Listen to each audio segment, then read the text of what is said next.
तुलसीदास जी ऊपर से नीचे चेहरे से लेकर कमर तक आते हैं। शोभा का वर्णन करते करते अब मुख के नीचे आते हैं और कहते हैं, उर मणिमाल कंबू कल गीवा, काम कलभ कर भुज बल सीवा, सुमन समेत बाम कर दोना, सांवर कुंवर सखी सुठी लेना।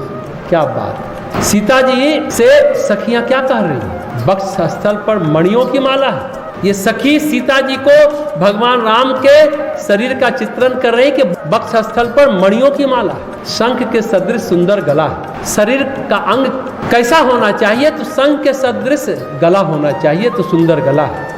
कामदेव के हाथी के बच्चों के सुर के समान, यानी उतार चढ़ाव वाली एवं कोमल और बलशाली भुजाएं हैं। क्या बात है! उतार चढ़ाव वाली एवं कोमल और बलशाली भुजाएं हैं, जिनके बाएं हाथ में फूलों सहित दोना है, क्योंकि महर्षि विश्वामित्र के लिए राम और लक्ष्मण पुष्प लेने आए हैं उनके पूजन के लिए। तो बाएं हाथ में फूल सहित दोना है, डलिया बोलते हैं जिसमें हम लोग भी फूल तोड़ते हैं, वो दोना है।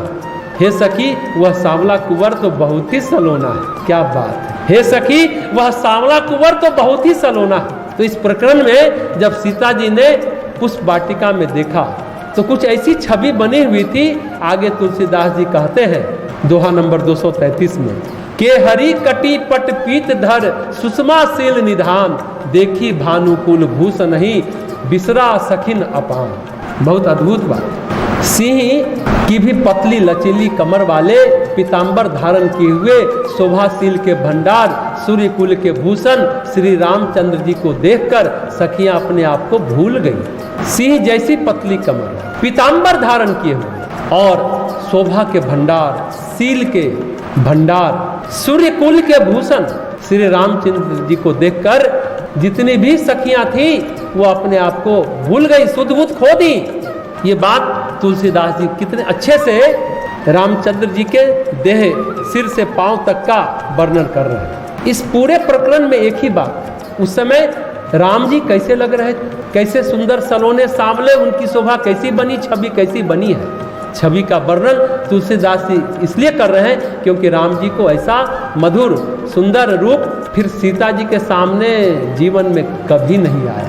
ये बात ध्यान दीजिए। पूरे राम चरितमानस में, पूरे रामायण काल की जो यात्रा है, इतना सुंदर मनोहर छवि, सलोना छवि फिर सीता जी को भगवान राम वैसे नहीं दिखते हैं, जीवन में कभी नहीं आ पाया। क्यों नहीं आया? एक तो विवाह, दूसरा अयोध्या, तीसरा वनवास। तो राजा राम की छवि आई, राम के वीर रस की छवि आई, पर जो प्रथम मिलन जो होता है ना, प्रथम प्रेम जो होता है, उसमें श्रृंगार अंकुरित होता है। कविता की कला है।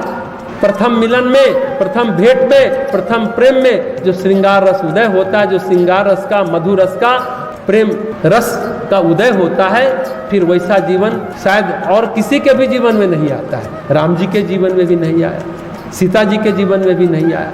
उस छटा का वर्णन, चित्रण होता नहीं है। वो छटा फिर दिखती नहीं, वैसा चित्रण हो भी नहीं पाता, वर्णन हो भी नहीं पाता। क्योंकि शादी के बाद पत्नी, सभी लोग जानते हैं, चंद्रमुखी से क्या बन जाती है? सूर्यमुखी। 50 साल के बाद अंत में क्या बन जाती है? क्या लगने लगती है? सब लोग जानते होंगे, ज्वालामुखी लगने लगती है। पति पहले तो सुंदर आकर्षक कृष्ण लगते हैं, फिर सचमुच में कृष्ण हो जाते हैं, यानी काले लगने लगते हैं। शादी के बाद बहुत कम प्रेम और श्रृंगार रस बचता है।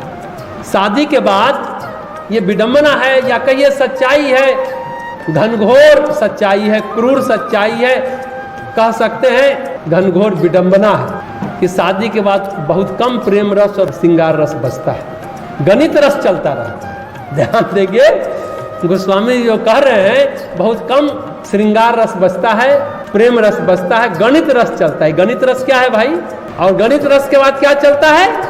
फिर विभत्स रस आता है। शादी के पहले पति पत्नी एकदम कामदेव और रति के समान सुंदर दिखते हैं और शादी के मंडप पर एकदम नारायण लक्ष्मी की तरह दिखते हैं, और शादी के कुछ दिन बाद रुद्र और काली की तरह दिखते हैं।